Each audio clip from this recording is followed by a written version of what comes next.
Wow, the curtains are closed. That means I should have been up here a long time ago. Good evening. Welcome to the National Archives. And on the behalf of the Archivist of the United States, David Ferriero, I'd like to welcome you to the National Archives.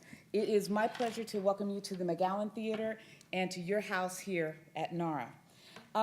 There's a line from an old television series that said there are 8 million stories in the naked city. I didn't know about that.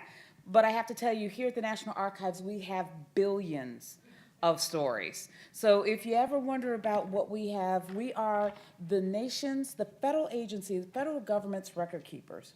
We have approximately 10 billion pages of textual records, 12 million maps, charts, photographs, and graphics. We've got 25 million aerial photographs, 3,000 reels of motion film, 4,000 video and sound recordings, and 133 terabytes of electronic data. And for perspective, you know, the terabyte thing, I have to keep up myself. Just so you know, there are about 1 million megabytes in a terabyte. So that just gives you a sense. So when you send that email that's got a big file that's 5 megabytes, just think about the archives. We have 133 terabytes of electronic records. We have slave ship manifests and the Emancipation Proclamation. We've got captured German records and the Japanese surrender documents from World War II. Journals from polar expeditions and photographs of Dust Bowl farmers. Indian treaties documenting the promises that weren't kept from many a nation, as well as immigration materials for those who made promises to the new nation called America. We've got the records for many, many, many generations of people who served in the armed services. And we've got locations all around the nation, from the presidential libraries and the federal record centers to our research and education sites in 17 states from coast to coast. We like to say that everyone can find themselves in the National Archives. So again, I say welcome to your house, the National Archives. So tonight in the theater, we have got a program, Lincoln and the Power of the Press, the War for Public Opinion. And since I didn't fully introduce myself, I'm Donna Garland. I'm actually the Chief of Strategy and Communication here at the National Archives, and the Media Relations and Press function for NARA is part of my office, so I am particularly excited about this program. There'll be a book signing following out in the lobby of the theater. We have, but before I get on with the program, I just want to tell you a little bit about the things that are going to be happening in NAR in the next couple of weeks, in case you're in town or want to come back to town to participate. So next week on Monday, October 27th at 7 p.m., we've got a program called Code Breaker. It includes a feature-length docudrama about the life of Alan Turing, the British mathematical genius who broke the German Enigma code during World War II. And my sister's actually a computer programmer and works for the Central Intelligence Agency. And when I said this, she said, "Oh yeah, I know that guy." I said, "Come on over. It's going to be a good show." So following the screening, Patrick Salmon, the film's executive producer, will have a discussion and talk about Alan and the film itself. Then following the next week, on Thursday, November 6th at 7 p.m. again, we'll present the program Congressional Drama, Midterm Election Analysis. And there's a lot of drama going on right now. We've got a bipartisan group of former members of Congress who will examine the November 4th midterm election. The panel will discuss the issues that brought voters out and some that didn't, the outcome of the polls, and the importance of voter participation in primary, as well as any surprises that happened during the course of the election. So if you want to hear some immediate feedback and some discussion of the election, please come back on November 6th. So to learn more about these and all of our other programs and exhibits, please look at the monthly calendar, which you probably saw out in the lobby. And if you didn't see one, you can see one on your way back out. We've got a sign-up sheet if you'd like to receive an email of the calendar itself right at your home. Another way to get involved is to become a member of the National Archives Foundation.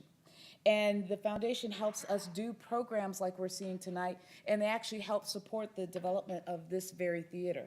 So if you're interested in becoming a member of the National Archives Foundation, you can see an application, again, in the lobby of this theater, and also information in your program.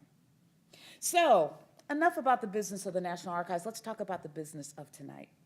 It's my pleasure to introduce the two speakers that you'll hear from this evening. First, Harold Holzer, who is a leading authority on Lincoln and the Civil War. He's chairman of the Abraham Lincoln Bicentennial Foundation and the Roger Hertog Fellow at the New York Historical Society. Widely honored for his work, he has earned second place Lincoln Prize for Lincoln at Cooper Union in 2005, and in 2008 was awarded the National Humanities Medal. He is senior vice president at the Metropolitan Museum of Art. Joining him will be Frank Bond. Frank has produced award-winning documentaries on topics ranging from the role of the press in the civil rights movement and the Berlin Wall, on issues like bias in the media, gosh, there's none of that, is there? To biographical sketches of key architects of modern journalism. Frank was a member of the team that created the Newseum's new museum gallery, which is down the street and across the street, an interactive look at the role of digital media in journalism today. So without further ado, I am delighted to yield the stage and the podium to our guests, Harold and Frank. Please join me in welcoming to the stage.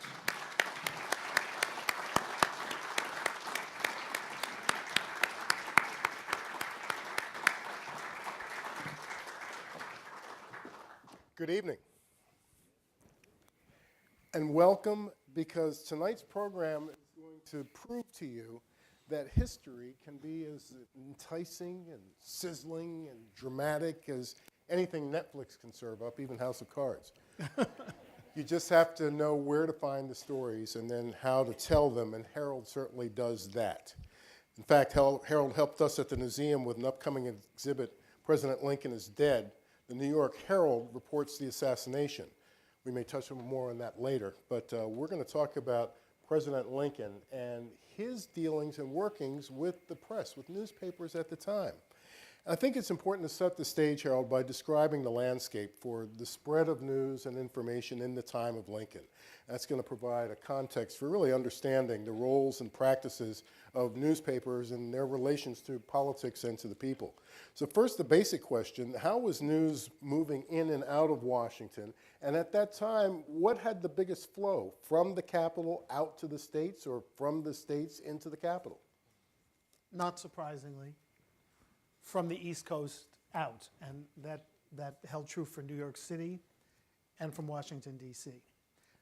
Official newspapers of the administration existed for every presidential administration from Jefferson through Lincoln. Naturally, I haven't investigated past Lincoln, so I don't know, but their official newspapers carried the word in their editions, and then they were copied at first through the mail, and then by telegraph, so the official information got to newspapers around the country. So definitely these were these two big East Coast centers of news. New York, by virtue of just being the media capital, and Washington, by virtue of being the capital, were the epicenters of news. And all things flowed from here. So just to digest that, these newspapers would wear on their sleeve, we talk about bias in the media today, that I am a Democrat voice or I am a Republican voice. And how did that, in what sorts of issues did that just come to the fore and people knew which newspaper they were going to read and listen to? It came to the fore in everything from election to dog catcher. I use that, the famous metaphorical example of a low-level elected official to President of the United States. Newspaper writing and editing and politics were completely intertwined during the Lincoln era, from the time Lincoln decided to become a politician in the 1830s through his presidency. And editors were politicians. Politicians were editors. We can talk later about Lincoln's brief foray as a newspaper publisher himself in Illinois, which is a pretty bizarre story. So the connections were just so deep. And added to that is the fact that people went around carrying a newspaper that's openly signaled their political affiliation. Worn as proudly as, and I used to say, as we wear, meaning you and I don't know if anybody else does it, if it's not done today, but wore campaign buttons in our day, touting our support for one candidate or another. If you carried the New York Tribune under your arm in New York City in the 1850s, it was a given that you were a Republican and that you are anti-slavery.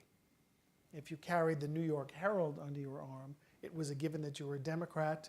You didn't care much about the institution of slavery. And if you had to choose between union and slavery or business and slavery, slavery would always get the second level. People wore it proudly as they voted. Remember, people were not voting in a pure secret ballot condition in the Civil War era. People voted by streaming to the polls. See if people would be comfortable with this today when we cherish our secret ballot. When President Obama is trying to vote and people are saying, don't kiss my girlfriend or whatever that was about. But it was even more open and more raucous in the Lincoln era. You picked up your ballot before you got inside the polling place. And people offered you either a Republican ballot or a Democratic ballot, the blue ballot or the red ballot, or variations on the color theme. So everybody knew who you were going to vote for. And then you deposited the ballot typically in gigantic glass bowls. So, besides which, you were carrying your newspaper around town for weeks before that, so people got it. So at this point, the central government was becoming more powerful than ever in the context of America. And by extension, I'm guessing this means that those newspapers were becoming more powerful as well. Well, the central newspapers were becoming more powerful for several reasons. The Washington ones, because of course if you had official status from the administration, you got the inside scoop. You got the story first, you got the president's statement first, or down to the mayor of Washington's statement. By the way, the mayor of Washington, when Lincoln got to Congress, the mayor of Washington was the editor of the Whig paper. And that, this is not atypical in that period. The New York papers, the Tribune, the Herald, and later, beginning in 1851, the New York Times, had national editions. And these national editions circulated all over the country and made the Tribune and the Herald particularly very powerful national engines for political thought.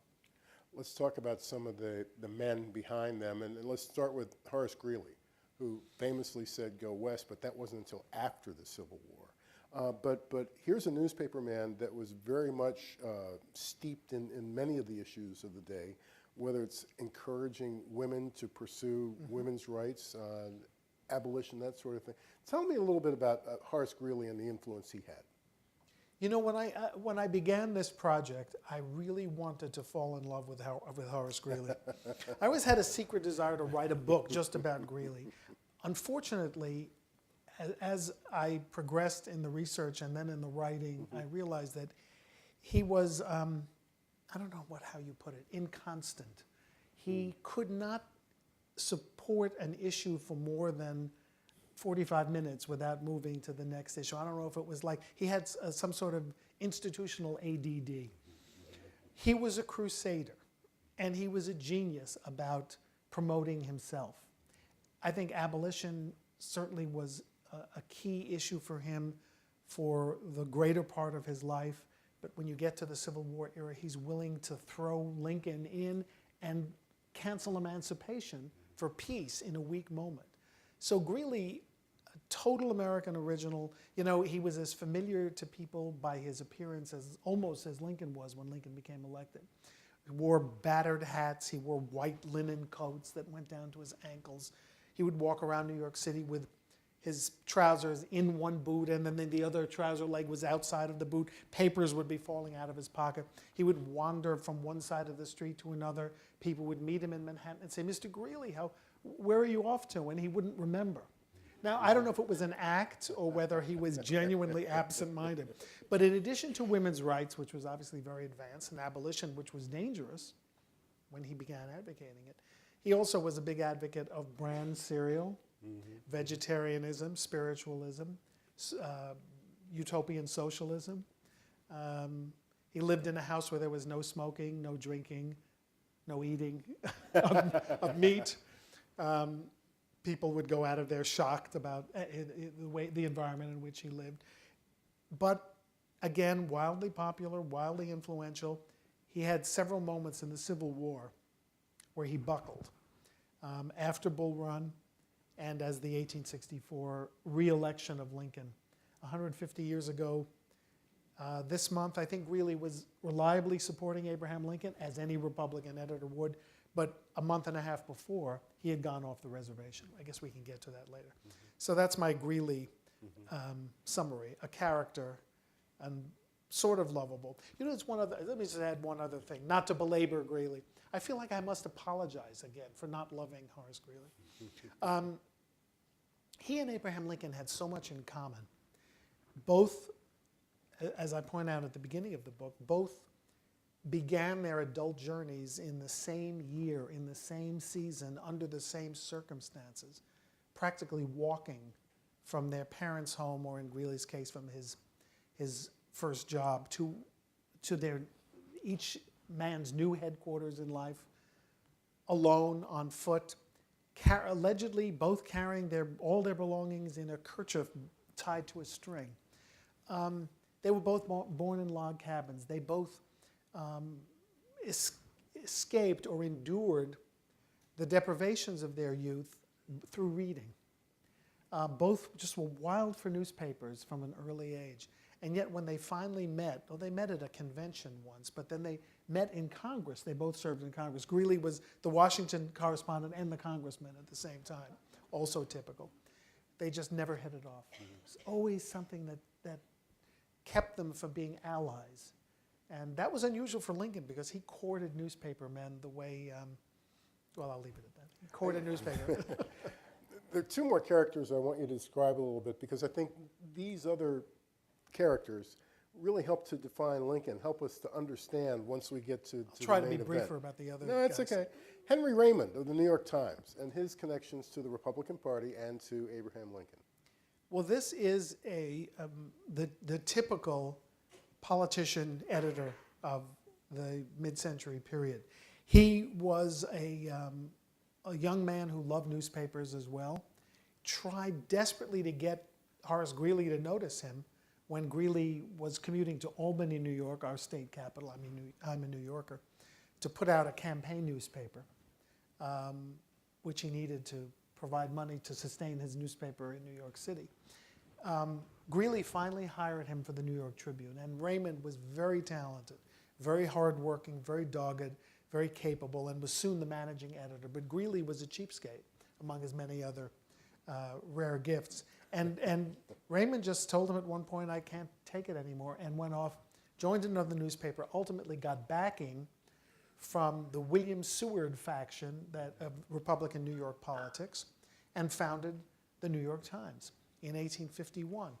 He was going to be less prone to faddish causes and distractions, more hewn to the party dogma than Horace Greeley. And Greeley was furious. He threatened newsmen, newsboys, anyone who carries, and news dealers, anyone who carries the New York Times will not carry the Tribune. And then the newsboys all said, okay. And then he said, well, I didn't mean it exactly that way. Anyway, Raymond was Speaker of the New York State Assembly when he was managing editor of another paper in New York. He was a member of the Assembly and Lieutenant Governor of New York while he was editor of the New York Times. That beats even Greeley. And here's 150 years ago. If you were alive 150 years ago, you would have said Henry Raymond has done the hat trick. He is editor of the New York Times. He is chairman of the Republican National Committee. And he's running for Congress as a Republican from Manhattan in New York City. And just in his spare time, he writes a campaign biography of Abraham Lincoln, about 700 pages of Lincoln's speeches with commentary, which is the equivalent of campaign biographies were very important in the 1850s and 60s. So that's the equivalent of actually producing the television commercials for the candidate. Sure. Yeah. So that's all in a day's work for the editor of the New York Times. I found I admired Raymond a great deal. Greeley called him the little villain, and it was a nickname that stuck. Cartoonists portrayed him as a sort of a very little fellow with his big beard. But he stuck to it, and he made the New York Times, he committed the New York Times to the same idea of all the news that's fit to print that it still practices today. albeit under a different family ownership. And finally, James Gordon Bennett of the New York Herald. That was the other powerful player. How did he fit into this whole scenario? Well, we've done it in mixed up chron, but Bennett was the first on the scene, and he was the oldest. And born in Scotland before the turn of the 19th century, fell in love with newspapers, had a facility for language, so he got jobs as a translator of foreign news, and then ultimately wrote so many good things about the Andrew Jackson administration that he expected that Jackson and Jackson's successor, Martin Van Buren, would find a way to give him money to start his own newspaper. The administration didn't like him. You know, he's vaguely foreign, he's a little smarmy, and from that day on, Bennett is more independent than practically any newspaper editor in the country. Totally pro-democratic, racist, anti-Semitic, a little crazy, but an amazing self-promoter. He wrote about himself the way other reporters wrote about politicians, and he thought the world wanted to know about his comings and goings, his schedule, his romances. He founded the New York Herald as a penny newspaper, which is the equivalent of a raucous tabloid. And it became the most popular newspaper in the country. Probably would have been the most influential if it was strictly a Democratic Party paper or openly. He was very much a Democratic editor, but always said he hated all politicians. He hated the Pope. He hated the Archbishop of New York. He hated Lincoln. Liked Stephen A. Douglas for a while. Soured on him. He was a tough, canny operator, and listen, Greeley called Raymond a little villain, but Bennett got into duels and caning incidents on the street. Walking on the steps of the New York Stock Exchange, a fellow publisher whacked him with a cane and knocked him down the steps. So Bennett gets up and rushes to put out a special edition to say that James Watson Webb did little but take one button out of his suit, and he still lives to do another edition. It was a raucous time. So these are the three dominant New York characters. Sounds like Henry Raymond would have been on LinkedIn. Sounds like Greeley would have been Twitter. Right. And Bennett definitely would have been Facebook with the posts of, I just had a cheeseburger. Exactly. That's very good. So let's get to Lincoln. I'm going to steal that and use it for the rest of my book chapter. Somewhere between chopping wood and reading by candlelight in his log cabin, Abraham Lincoln started to devour newspapers and really take an interest in how he could use them. How did this get started with him? Well, newspapers were around, and it is true, sort of the yin and yang of Lincoln. We like to think of him reading the Bible and Shakespeare, but visitors and relatives described him also spreading out these gigantic broadsheet newspapers, much bigger than today's non-tabloid papers, and just devouring them and memorizing facts as he later memorized Shakespeare and biblical passages. When he became postmaster of Newseum, Illinois, that was the greatest job in the world for him, because people mailed newspapers all over the country in those days. It was much cheaper to mail a newspaper than it was to mail a letter. So that people, in fact, would write messages to people in their newspapers and keep in touch with their families by posting messages in the newspaper. So Congress, of course, took great umbrage at this. Rather than equalize the postage rates, they banned the use of special, this is a segue, but they banned the use of special messages in newspapers, so people got around it by circling letters and doing acrostics. This is how important newspapers were. So Lincoln gets to New Salem, and all of these subscribers who receive their newspapers are suddenly finding that they're arriving in non-pristine condition. They're opened and refolded, and then they sort of get the idea. And our new postmaster is reading our newspapers first. They get a kick out of it. It's amusing that he's reading every paper. And Lincoln soon becomes the official agent of the Sangamo Journal, which is a new newspaper that has been founded in Springfield, Illinois by ardent Whigs, Simeon Francis and his brothers, who became Lincoln's first newspaper sponsor. And Lincoln began feeding them editorials, anonymous editorials, attacking Democrats. And when he decided finally to run for the state legislature, no surprise, the Sangamo Journal championed him as if he was a combination of Paul Bunyan and God. And the relationship existed for 30 years plus. Well, 30 years of Lincoln's life in Illinois. Sangamo Journal was his trusted organ, as they put it in those days. I mean, it doesn't sound entirely kosher to say that this newspaper was Lincoln's organ, but in those days it was accepted, that they understood that it was his tribune, it was his message, his messenger. Anything Lincoln wanted to communicate to the community was communicated through the Sangamo Journal, even more than in speeches, for which he became equally famous. So his political career became as one with his newspaper career. It's just not been written about as such. So how would a politician, and specifically how did Lincoln, wrangle the newspaper to make sure that he was controlling his message? Because newspaper, they have a tendency, these journalists, to get a little independent. You know? Yeah, well, politicians, again, it was a symbiotic relationship. They were friends, they were allies. But the control from a successful politician came in two ways.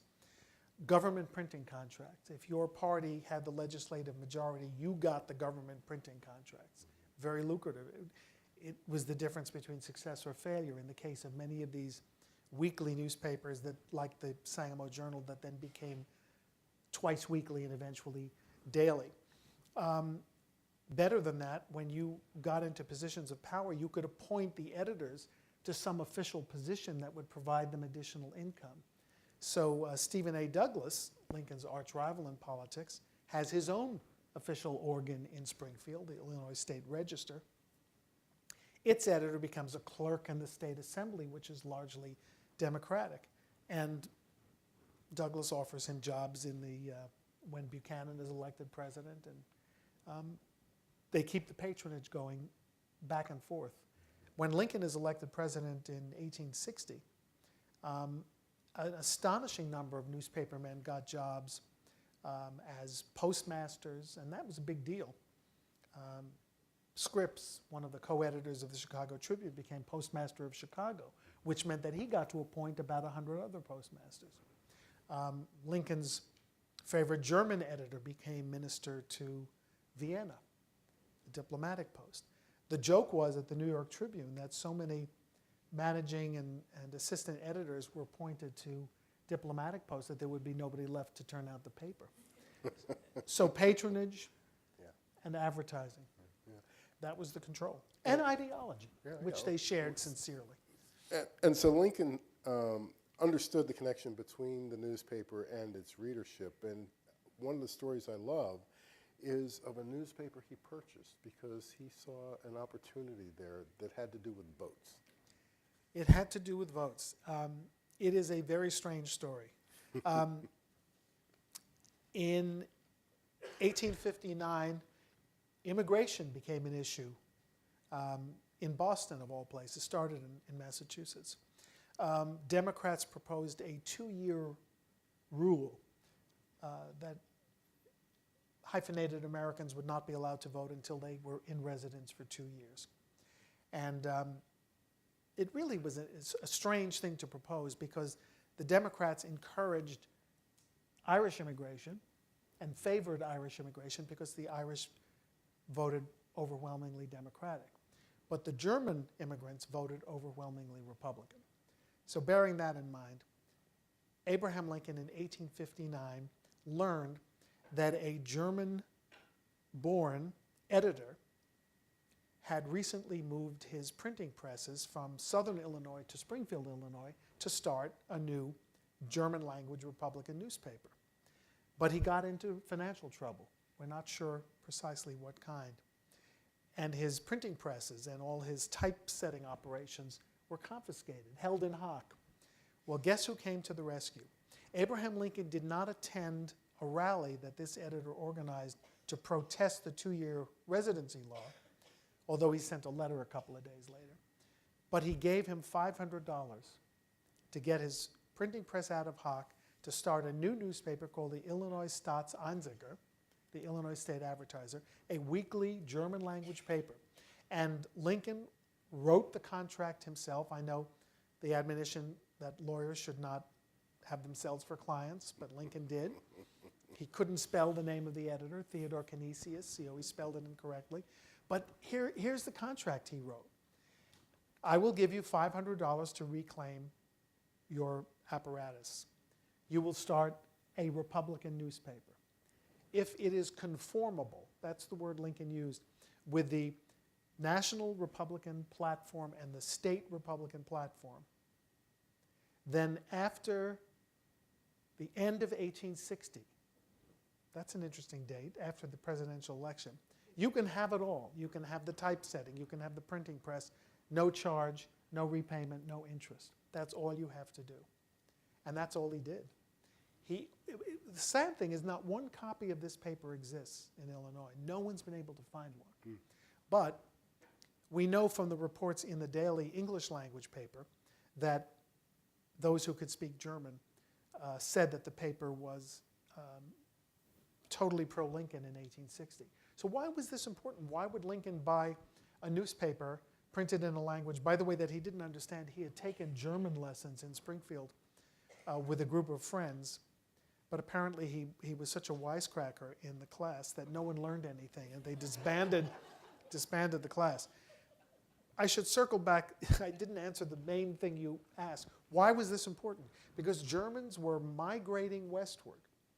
Illinois had been Democratic. If enough Germans moved to Illinois, read this Republican paper, got into a hullabaloo spirit to elect Republicans, aka elect Abraham Lincoln, the state could be turned Republican. Same was true in Indiana, in Iowa, in Missouri. German registration increasing, and the voting bloc and states going from what we would call red to blue. So Lincoln was aware of that, never understood a word of the paper, relied on people to assure him that it was, quote, conformable, unquote. So that was Lincoln's. By the way, people were really open about being editors and politicians at the same time. Lincoln must have had a little bit of a problem with it, because he's just about the only guy I found in this entire era who wouldn't tell anybody about the crossover. He kept it a secret. His banker knew. One of his cronies in politics knew and said, don't invest in this guy, Canisius, he's a leech. Lincoln ignored him.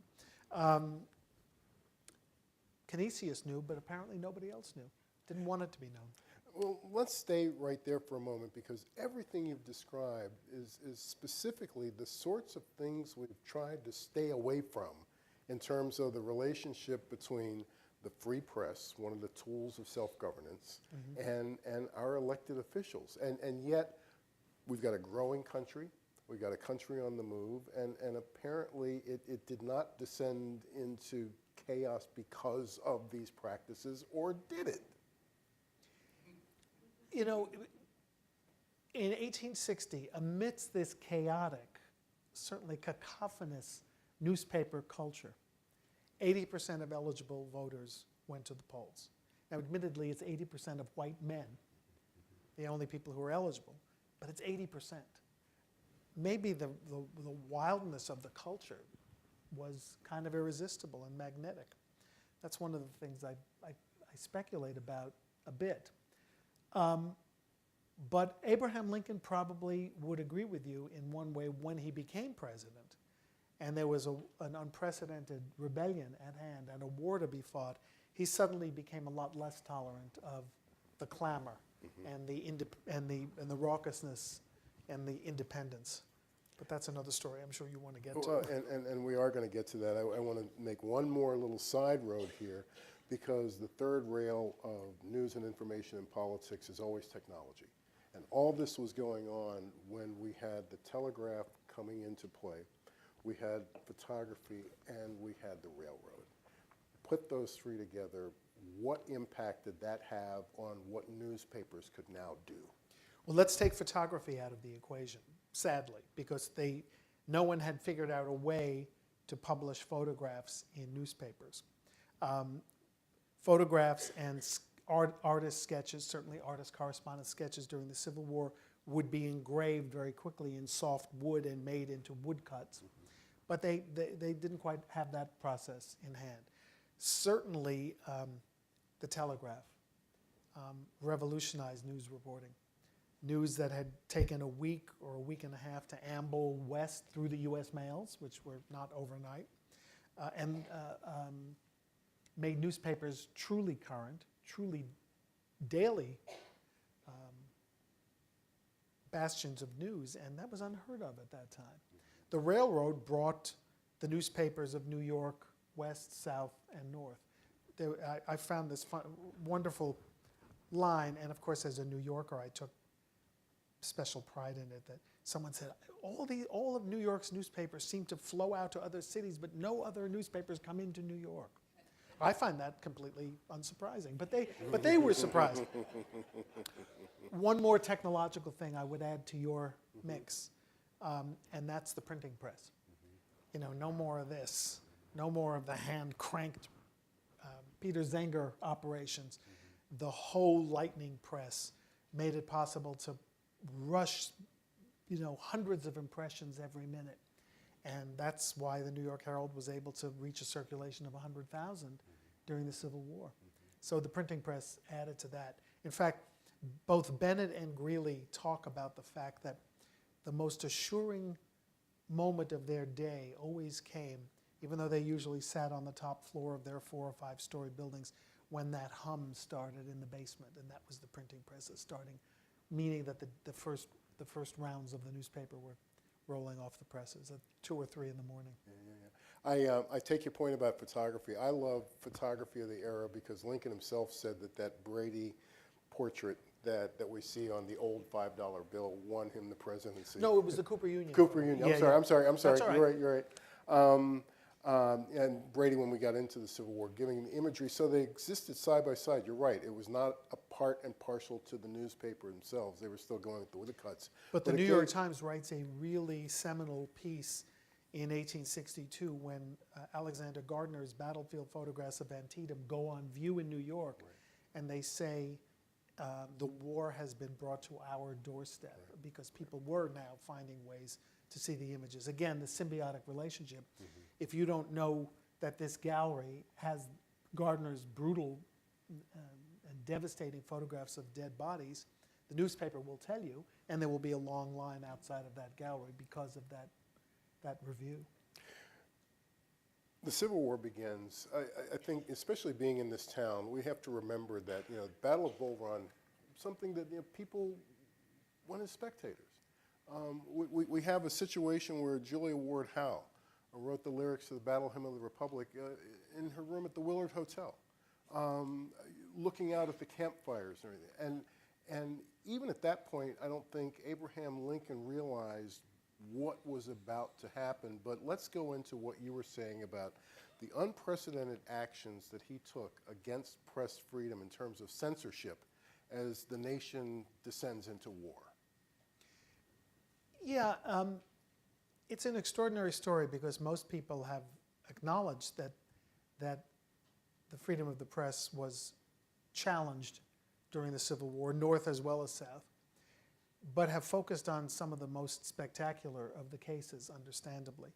The closing of the Chicago Times in 1863 by General Burnside, and the closing of the New York World and another pro-democratic paper by Lincoln's order in 1864. But I found, as I assembled my notes to make this book as chronological as I could, that press suppression began in 1861 and continued all through the war in not surprising places and shocking places. It began right after Bull Run, when Abraham Lincoln issued a call for volunteers. Newspapers that editorialized against joining the Army. Newspapers that suggested that the Battle of Bull Run had been a humiliation for the North, a humiliation for American troops, felt the brunt of the first wave of suppression. It was disorganized at the beginning. The post office, the Postmaster General said, don't let those newspapers be mailed. The Secretary of State said, let's not allow this editor to be at liberty. Arrest him without charge. The Army in the border states that were teetering on the brink of secession, Baltimore, Maryland, particularly in Baltimore, shut down newspapers. So the Army, the State Department, the Post Office Department. And then the justice system. A grand jury in New York City issued what amounted to a subpoena suggesting that 8 or 9 newspapers be shut down immediately because they had argued against joining the military. And this, in turn, inspired mobs to attack newspapers in New England, in Massachusetts, in Rhode Island, in Maine. You can't get much more north and out of the danger of secession than Maine. And it continues all through the war, Indiana, Illinois. As you go deeper into the war, there are limits, probably much more understandable limits, on giving away Army positions, military secrets. So generals almost always develop an extreme mistrust of journalists in their midst. And to their credit, to their enormous credit, journalists are out there at the front, determined to gather news, determined to bring stories to the public. Eventually, right here in Washington, the War Department moves the military telegraph to its own library, right next to the Secretary of War's office. So all the journalists have to bring their stories to the War Department to get sanctioned. My friend Craig Simons, who's here tonight, and I wrote a story about Henry Raymond, the editor of the New York Times, who actually covered the Battle of Bull Run himself and sent word via a runner, probably horseback runner, the Union has won. You know, the early part of the battle was a Union victory. And that was transmitted, and the first editions of the New York Times said that the Battle of Bull Run had been a Union success. Well, then Raymond understands that the tide turns and the South has won the battle. But he can't find anybody to transmit the message. Nobody's around. There's such chaos. So he straggles back to Washington along with a defeated Army of the Potomac and goes to file his story that this has been a tragic loss for the Union. And the telegraph operator says, well, that doesn't sound like a very positive story. I don't think that's a very good story to transmit.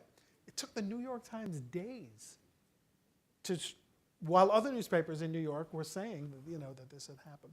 So that was a lesson Raymond learned. So it's a very complex, confusing time.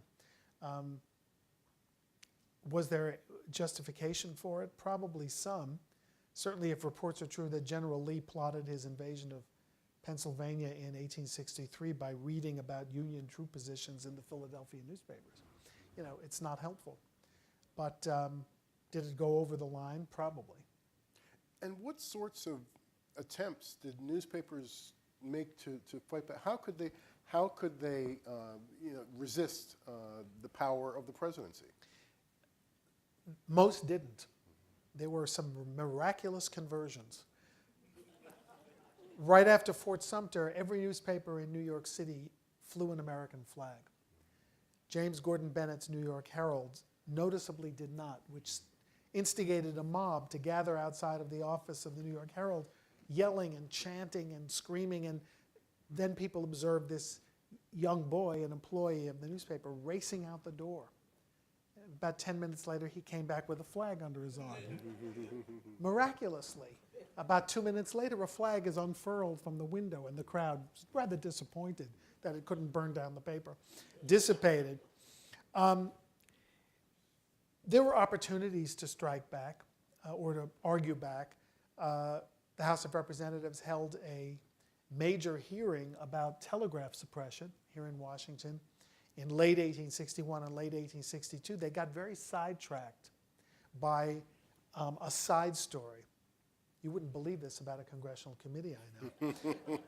They got sidetracked by a report that the president's first annual message, or State of the Union message as we call it today, had been leaked to the New York Herald, maybe by the First Lady of the United States, and maybe in return for money.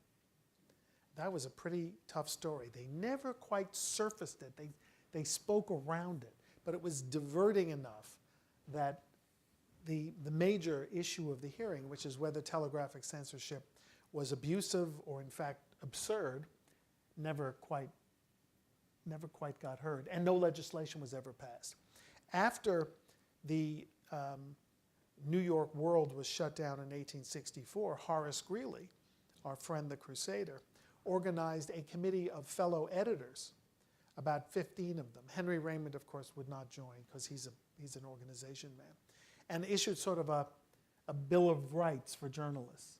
But even the Bill of Rights, saying the government has no real right to oversee what we do. But they said in this manifesto, as they called it, that newspapers are not allowed to support the enemy and not allowed to criticize the Emancipation Proclamation and not allowed to discourage the draft or enlistment. So the newspapers themselves were surprisingly not very critical of the policy, especially among Republican, aka liberal editors, when their Democratic rivals were being shut down and put out of business. They sort of liked that. Certainly, the Civil War dominates the news. What else was in the newspapers during these war years? I mean, once again, we're coming from a climate where, as we talked about earlier, the people really are listening to the voice of the newspaper of their choice, Democrat or Republican. Right. They're really relying on that, if you will, in their daily lives. So what else is in the pages of that newspaper besides what's going on in the war? That's a great question, because the war dominates historians' observations of the newspapers of the period. But of course, every newspaper has to have local news, crime news. In New York, financial news. And New York editors prided themselves, as did before the blockade, southern Atlantic coast newspapers prided themselves in getting access to foreign news quickly because they had harbors that received ships with foreign news. In fact, the competition for foreign news, even during the Civil War, was so intense that when a ship approached, newspapers would send little ships of their own out to meet the ship so they could get the news before the ships docked. That was how intense the competition was. But I would say if there was one thing, one subject that almost equaled the war in intensity of coverage, it was politics. Politics, politics, politics. Local, state, and national politics. There was not just an election every November 4th. There were elections all the time in the United States. There were October state elections. There were September local elections. There were November elections. There were winter elections. And it kept people perpetually interested in casting ballots, making their voices heard, listening to rallies, and reading what politicians were saying at campaign appearances around their vicinity and around the country. You have to say, I have to guess that Lincoln would have been a heck of an editor, that he could fit the Gettysburg Address on the back of an envelope, right? Right. So let's start there. But in the 1864 election, he had his hands full because both Greeley and Raymond were trying to jostle him off the top of the ticket. How did that play out? It was a very tough year. I mean, Raymond is chairman of the Republican National Committee, called the Union National Committee because the Republicans decided to adopt a more universal name for the party, not to seem as partisan, just to be sort of a pro-Union, pro-war party. And Lincoln is nominated early, although Horace Greeley has done everything he can to deny him renomination. Greeley suggests and promotes a series of alternatives, from Ulysses S. Grant to other generals to John Charles Fremont, who is no longer an active general, supports a Fremont third-party candidacy. Greeley encourages Treasury Secretary Salmon Chase to run against his boss, comes down to Washington, visits Chase, and says, if I could make a perfect candidate, it would be you. This puffs up Chase and causes his ruin eventually. Mm-hmm. Lincoln gets the nomination. I mean, it's a story in its own, but he gets the nomination in June. But it's not over as far as Greeley is concerned. Greeley continues to promote third-party alternatives. And then in the summer, when things are looking really desperate for Republicans, Greeley does the most extraordinary thing that I think he ever did as a newspaper / politician / zealot.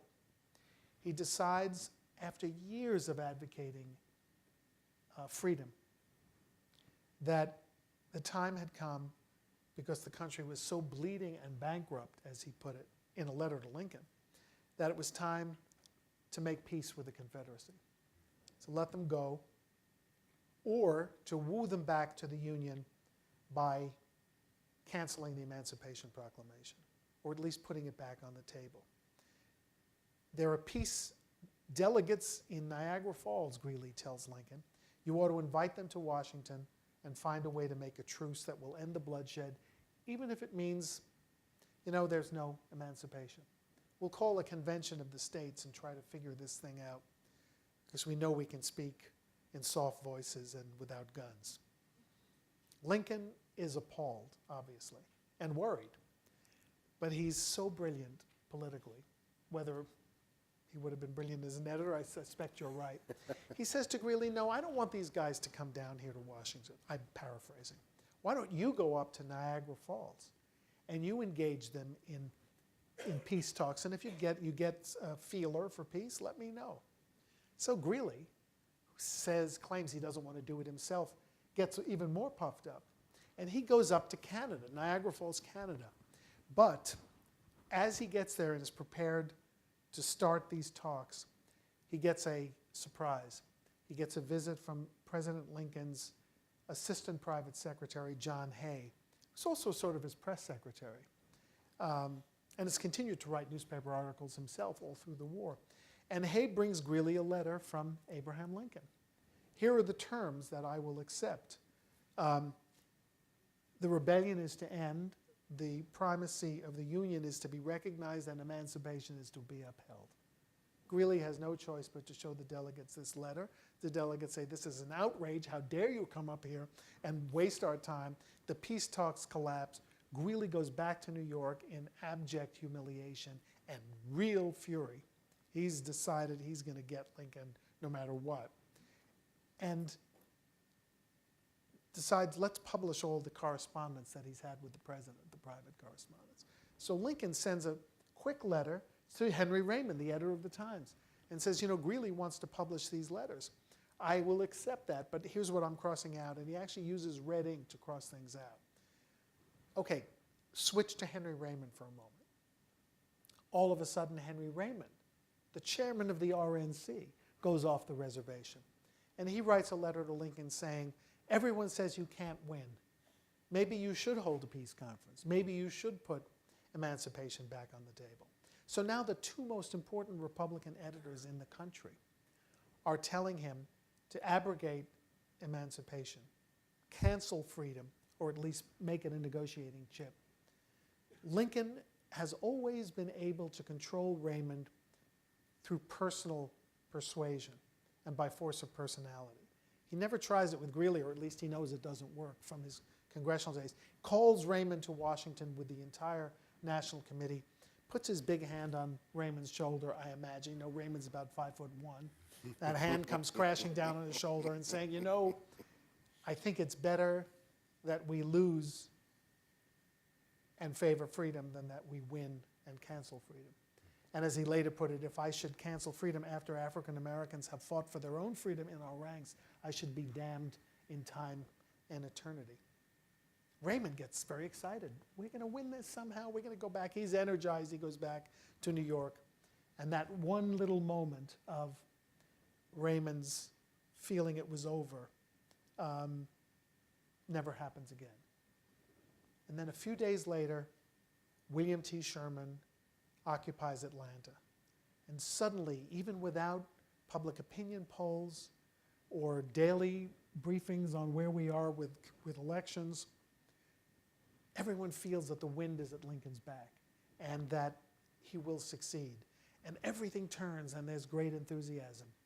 Horace Greeley, 2 or 3 weeks after Sherman takes Atlanta and completely changes the momentum of that campaign, he sends a letter to every Republican governor in the country saying, don't you think it's time that we have a new national convention and choose a different nominee than President Lincoln? So that was the final interplay between Horace Greeley and Abraham Lincoln. After that, Lincoln completely wrote him off. As he said to members of his cabinet, he's like an old shoe that can't be repaired. And they said, what do you mean by that? He said, you know, when we lived on the frontier, we would have shoes that were sewn to the sole. And when they wore out, our mothers would just move them a little bit and then sew them again and make new holes, and then maybe move them forward third time out. But when they rotted at the bottom and there was no place to put a thread to bind them to you, we finally discarded them. And that's what Greeley is to me, an old shoe who can't be repaired. And he never spoke to him again, never really wrote to him again, never handled his constant patronage requests again. Raymond was very, very happy man after that. Because he got to choose all the New York federal appointments, or many of them, after Lincoln won re-election. I want to invite our audience to get in on the questioning. We have microphones on either side of the room, and if you do have a question, I'd ask you to go to one of the microphones. In the meantime, we're going to keep talking. What was his biggest strength, Abraham Lincoln, his understanding of the press or of the politics? I can't answer the question because there was no difference between the press and politics. How about his understanding? He understood that the game involved both, and he knew how to play. He knew how to play politics in terms of what, I hate the expression. My wife and I always talk about how we hate the expression of retail politics. So I know it's in currency today, but he could make a heck of a speech. His appearance moved people. He could walk among people and excite them. But behind the scenes, pulling the strings of newspaper editors, offering them influence, advertising, jobs, a say in policy. It was very powerful. And when that didn't work, he had one other way of approaching newspapers, and that's sort of to go above editors' heads with masterful, what we call public letters. There are at least 5 of them during his administration that stand out in history as extraordinary moments in American press history, because Lincoln writes a letter to an editor or to a colleague that gets printed in papers around the country. And it's almost like fireside chats became in FDR's time, or the magnetism of President Kennedy's first news conferences, which of course I was too young to observe myself, but I heard about. So in all those ways, Sure, politician and press puppeteer, he was both. Good. Let's go to our first audience question. If you could tell us your name and then fire away. Kim Holian, retired Army historian. I'm here with Lincoln at the Crossroads Alliance. Could you go into a little bit more detail about the impact of the First Battle of Bull Run and Lincoln in the press? Of course. Well, Bull Run, aside from being a comeuppance for Union military aspirations and pride, or American military aspirations and pride, was a wake-up call to journalists, both in terms of being under fire, and there were journalists who had never been under fire, although there were others who had covered the Crimea and covered the Mexican War, but this was different. One journalist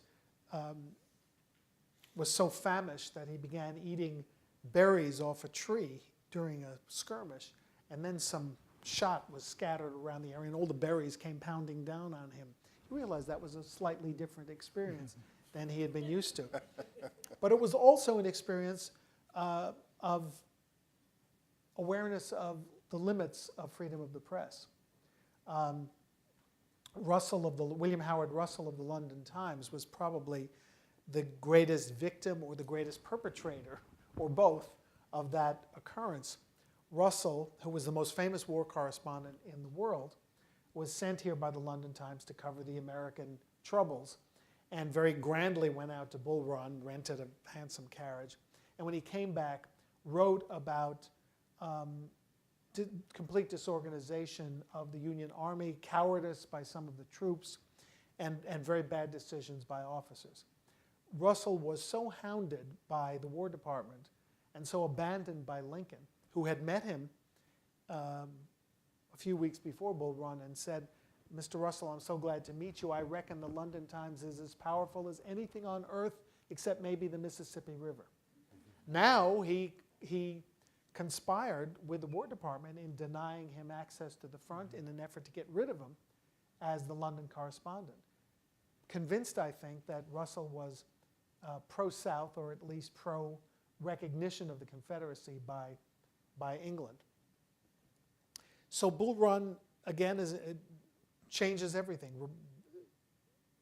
Raymond comes back to Washington and finds that there's censorship at the telegraph office. And Winfield Scott, who has already imposed telegraph censorship, hardens it, toughens it.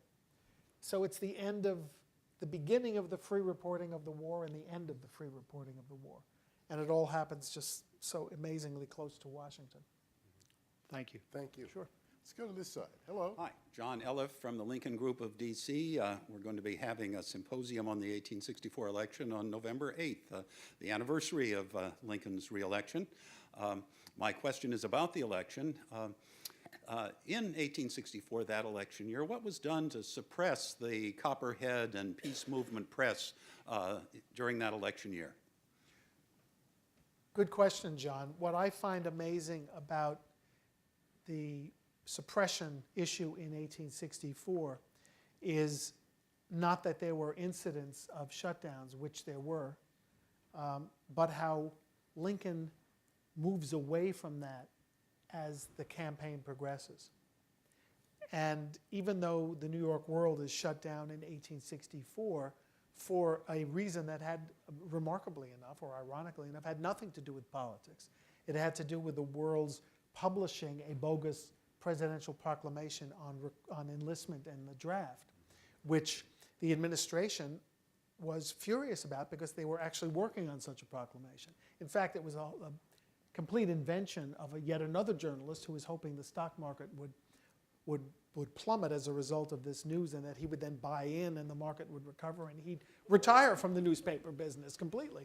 But after the New York World is sort of cleared of wrongdoing, at least in perpetrating the bogus proclamation, its editor, Manton Marble, typical of a Copperhead editor, goes on to absolutely decimate Abraham Lincoln throughout the 1864 campaign. Triggers in Lincoln the only probably angry letter to an editor that he wrote in his entire political life, because the New York World kept repeating the calumny that 2 years earlier, when Lincoln had visited the Antietam battlefield, he had strolled among the dead and wounded and asked his aide, Ward Hill Lamon, to sing a comic song, a sign of complete disrespect and contempt for the sacrifices of the troops.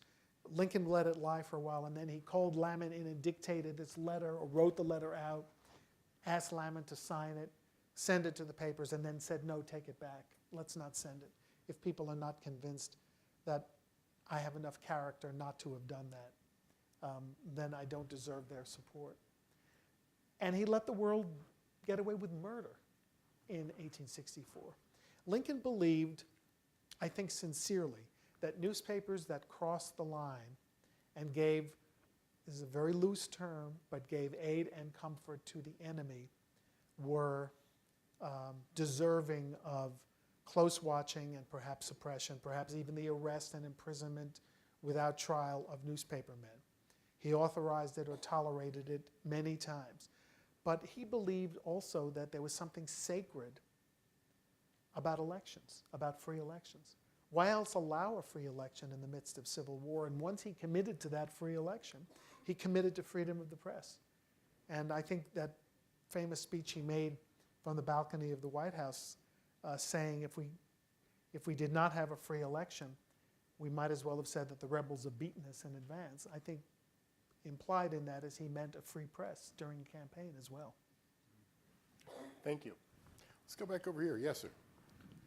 Mr. Holzer, I have a Lincoln question for you. I don't expect that you cover it in this book, but one doesn't every day have the chance to be in the same room with the world's leading authority on Lincoln, so here it goes.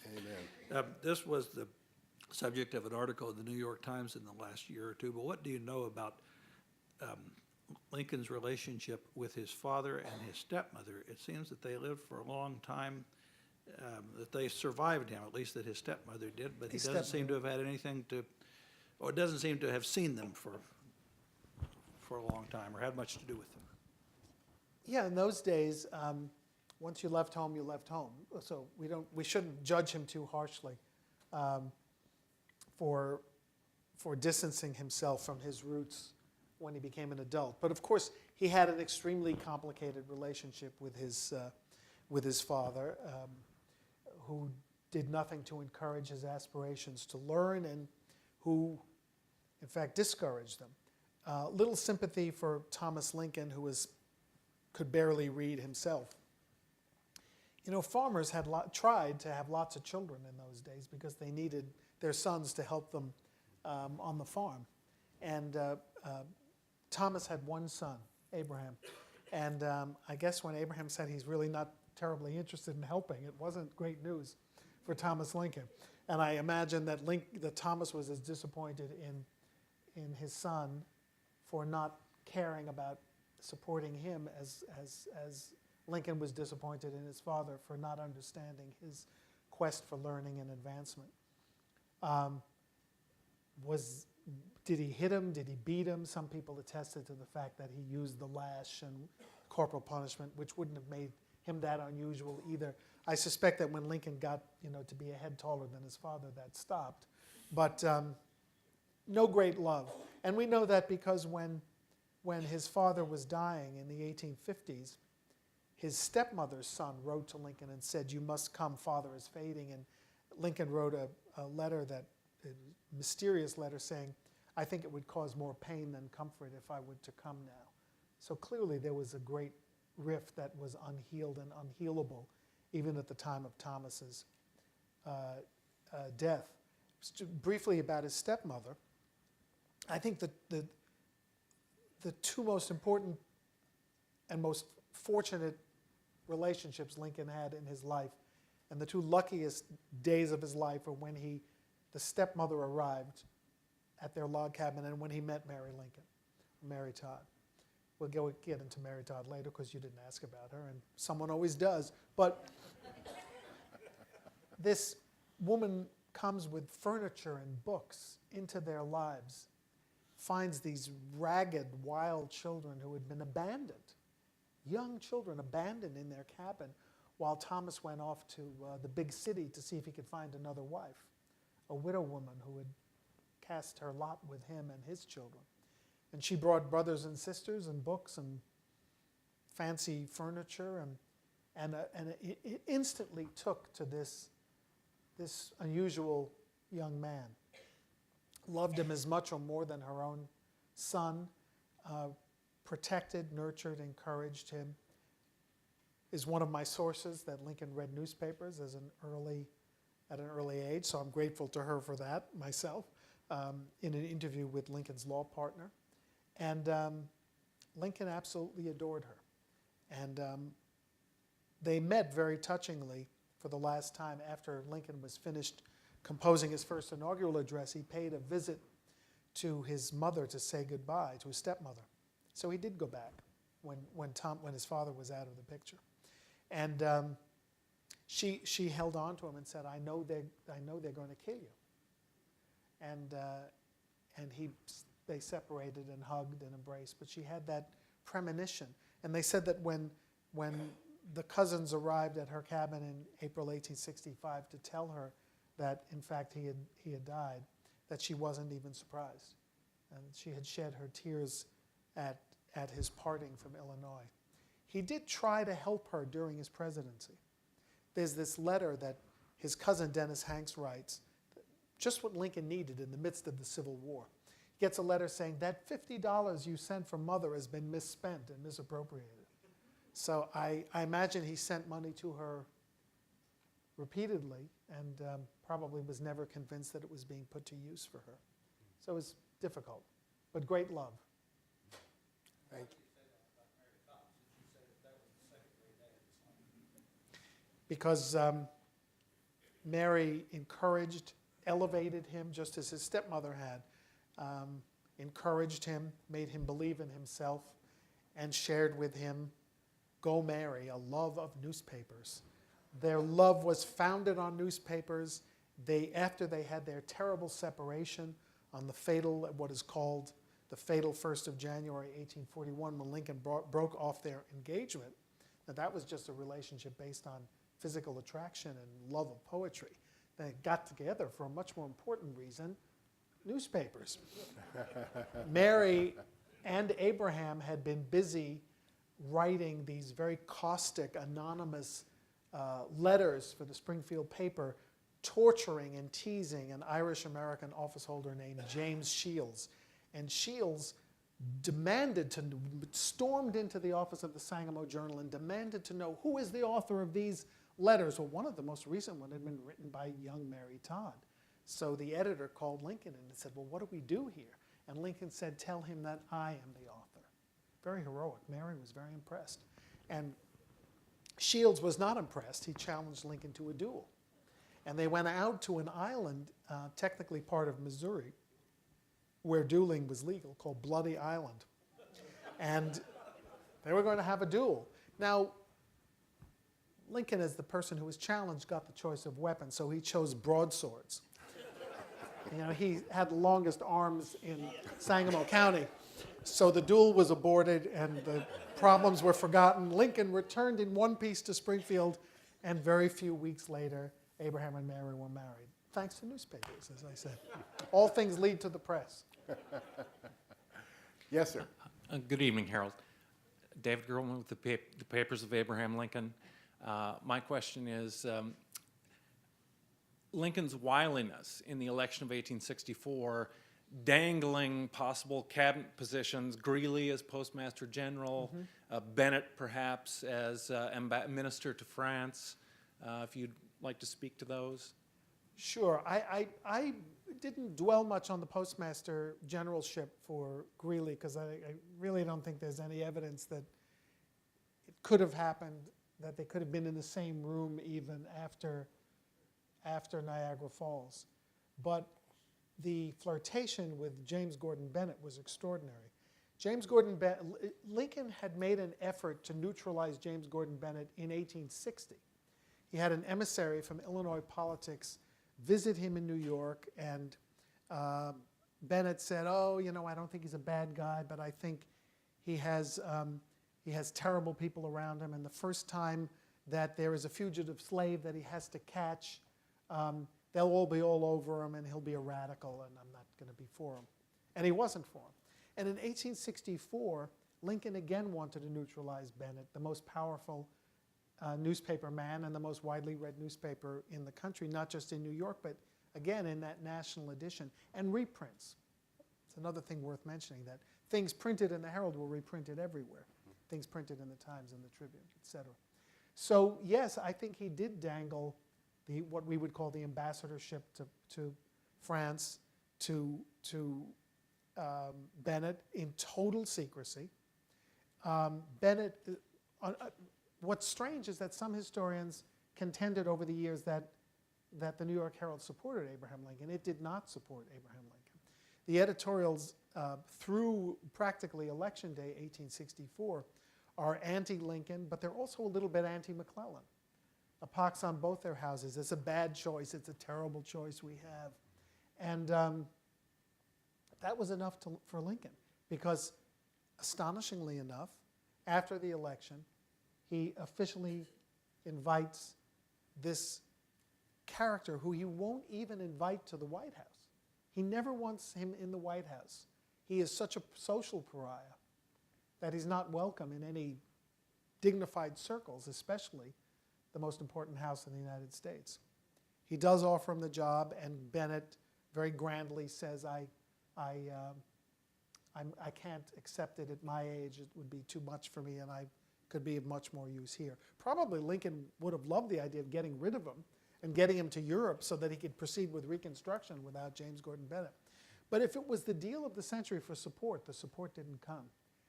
It just lessened the vitriol for a while and increased the criticism of George McClellan. It absolutely killed McClellan in New York, which was a vital state. And Lincoln barely won New York second time around. Have a question over here? Yes, sir. John Swallow, Lincoln Group of DC. You described a lot editors being in politics, et cetera. Did this extend to the southern states who seceded, and so there was maybe congressmen in the CSA who were also editors, and who else besides Lincoln was really good at playing the press as well as, you know, Jefferson Davis probably not, for example. Definitely not. Didn't like it as much as Lincoln did. Didn't come from a background that included parrying with journalists and composing articles for journals. But yeah, Robert Barnwell Rhett was a newspaper man. The Charleston Mercury man became a political leader. It was a common thing, north as well as south. Obviously, my book doesn't focus too much on the Confederate side because I try to keep the spotlight on Lincoln. It's such a gigantic story. And I'd like to do work on the Southern press in the Civil War. My friend Mark Neely has done some very good work on censorship and suppression in the Confederacy, which was even more rampant than it was in the Union. But the idea of the crossovers between editors and politicians was a national, not a regional phenomenon. And the Congress of the United States would maybe have 10, 15, 20 editors? Sure. And if you weren't a member, you were an official of the body. John Wayne Forney, who's one of my favorite characters that I wrote about in the book, who was a Philadelphia editor who gets bored with Philadelphia, so he moves to Washington and starts a Sunday paper called the Sunday Chronicle, and then expands it into a daily paper called the Washington Daily Chronicle, which becomes Lincoln's favorite paper.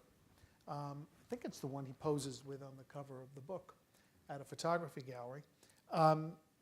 Forney is the clerk of the House of Representatives, but he loses the job in the transition to the Lincoln administration. So Forney and Lincoln meet. No one knows exactly what they said or what they offered each other. But a few days later, Lincoln is calling in the new senator from Illinois, who has replaced the late Stephen A. Douglas, and saying, this guy Forney ought to be Secretary of the Senate, which is a very high-paying patronage job, and which also keeps Forney in the legislative hall so he can report back to Lincoln. And Lincoln really strong-armed Orville Browning, the new senator. Browning writes in his diary, I don't know who this Forney is, but I guess I'm going to support him because the president really wants him. Forney becomes Secretary of the Senate and is very tight with Lincoln for the remainder of the Civil War. Thank you. This looks like our final question over here. No? This highly partisan press, and I'm talking about before the censorship of the Civil Yes. War. The highly partisan press, how good or bad was it on actually conveying news? I mean, if you read a newspaper every day, did you know what was going on, or were you just filled with partisan fiction? A visitor from Europe commented that he read a report of the same event in a Democratic and a Whig paper, and it was impossible to know which description to believe because they were totally different. So the idea of news reporting suffered, but the audience didn't seem to mind. They relished the partisan filter through which even ordinary news was pushed. So the answer is, if you were a Democrat and you read a story about how foolish the Republicans had been at a rally and how they embarrassed themselves, I guess you accepted that as gospel news. Good, thank you. Yes, sir. Hello, my name is Barry Meisenberg. I'm an amateur. I'm a grateful amateur, though. The question I wanted to ask you was about the larger question about Lincoln and popular opinion. You've described him making an effort to manipulate public opinion, but in what I've read of him, I also get the sense that he was molded by public opinion and pushed along his journey by the public opinion. There's a description in Foner's book, I think, of him reading all these papers and receiving hundreds of letters. And what is your sense of that question? My view has always been that one of the most disingenuous things Abraham Lincoln ever said, and it's been adopted by so many generations of historians, unconvincingly, at least to me, is that I claim not to have controlled events, but that events have controlled me. Lincoln liked to convey the impression that he was being pushed along by popular opinion, while at the same time doing more to influence public opinion than any president before him and many afterwards. And you see the true admission, the less disingenuous admission in the Lincoln-Douglas debates when he says, "He who molds public opinion is more important than he who enacts statutes." I think Lincoln really believed that, and he believed that the public opinion came first and the statutes would come later. And I think he was an active molder, certainly tester of and molder of public opinion in just an absolutely remarkable way. Thank you. Harold Holzer, thank you so much for your insight and a wonderful book, a wonderful read. You're going to be signing copies of this right outside, right after this program. Thank you all, not only for coming tonight, but for bringing such terrific questions. And it's been a real pleasure to spend time with you. Thanks. Thank you.